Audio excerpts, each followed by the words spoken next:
I can start off by sharing with you, as I said, we're the only slavery museum in Philadelphia and the only museum with actual slavery artifacts that were used during the transatlantic slave trade. We have an extensive number of iron shackles and manacles and branding irons and other forms of ironware that were used to restrain captured and enslaved Africans brought from Africa to the United States and quite frankly all over the world. And to be able to see these items really makes you understand how different coming to America was for Africans as opposed to other immigrants who came here voluntarily. So we're very proud of our collection, and we use it to tell the history, tell this portion of American history, which I stress as American history and not Black history, because you can't talk about American history and leave out 400 years of bondage that was inflicted on enslaved Africans. We are very much a part of the American experience, but we share it from the enslaved Africans' viewpoint. We tell truth, and it's hard to argue with truth, especially when we have the receipts, which are these iron objects that you see before you today. As a matter of fact. Oh, wow, yes. These are actual Middle Passage shackles that were used on the slave ships and other forms of shackles that you see before you today. These are wrist shackles that you see here. Right.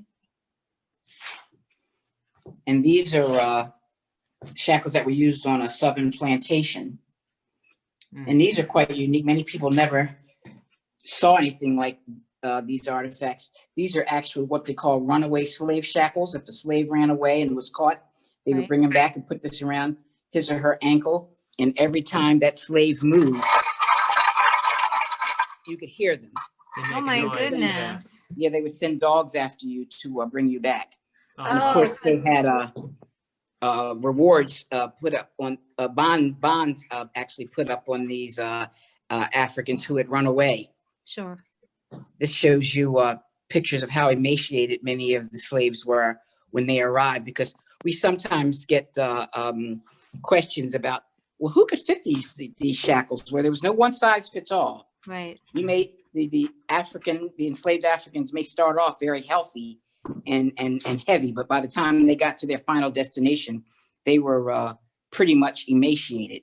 I'm going to go over here and show you the first shackle that inspired my husband, J. Justin Ragsdale, who is the founder of Lest We Forget Slavery Museum, to start collecting these items.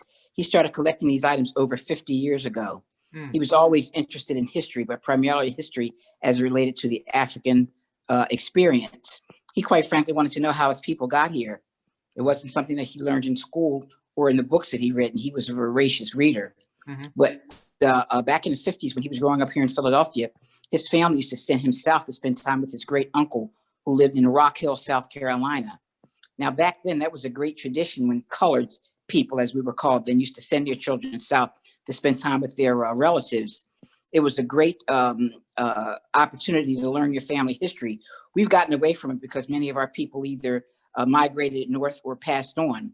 But this is his Uncle Bub. And this is a shackle that he found in his Uncle Bub's trunk, which we have here in the museum. Wow. Wow. Now, Uncle Bub never said he was a slave, but the stories that he told my husband made him believe that he quite possibly was, particularly since he lived to be 109 years old. Oh my gosh. Yeah. And where else would he have gotten the shackle? Absolutely. Absolutely. Right. And he never showed your husband this when Never he was said, alive. never. He wouldn't even let my husband go near the trunk. Every time my husband would go near it, he would chase him away. Wow. But after he died, my husband was in his early 20s when he decided to go back to Rock Hill to see if he could find the house that he had spent so many fond memories with his Uncle Bub. He had a hard time finding the house at first because a tree had actually fallen over on the house, and the house was pretty much buried under the tree. But because he was familiar with the area, he persisted and he found the trunk. Once he did that, he pulled it out, started plundering through it, and eventually came across this shackle.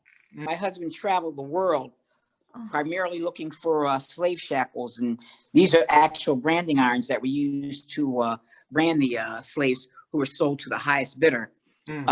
Some he actually purchased later on when the internet became available. Some he purchased on eBay and or from other collectors. And quite frankly, many of the collectors of these items are Caucasians. My husband started collecting by hooking up with a group of Confederate collectors who were going back to former Civil War sites. And the first metal detector that he got was given to him by one of those collectors who just found him, to be interesting. They thought that he was a Civil War buff as well. Right. But my husband was actually looking for slave shackles. Yep. He tells me of a story when he was one time in the barn in a former slave plantation, and one of the white guys threw something at him. He said, "Here, Joe, you seem to be very fascinated by all these chains and things. Here's a horse bridle," and threw it at him. But when my husband looked at it, he realized that it wasn't a horse bridle, but an actual slave shackle. Oh my God. Yeah, yeah. Well, back to your husband's uncle, Bob. So has he explained what it must have felt like when he found that item? Well, actually, like I said, it intrigued him and made him want to collect more slave shackles and other forms of ironware that you see before you today. This is actual a shackle that allowed them to transport 4 or 5 enslaved Africans all at the same time. These shackles that I'm showing you here are actual shackles that were used on the boats during the Middle Passage. These are shackles that would be used perhaps on plantations like this one. This was used on a plantation, maybe a slave who had just been brought from auction to just keep him contained. Right. This here, I'll show you in here.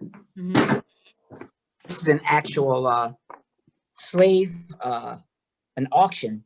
Wow. It reads A. Goldman and Son Slave Auctions, Atlanta, Georgia, 1853. Wow. Gee. Yeah.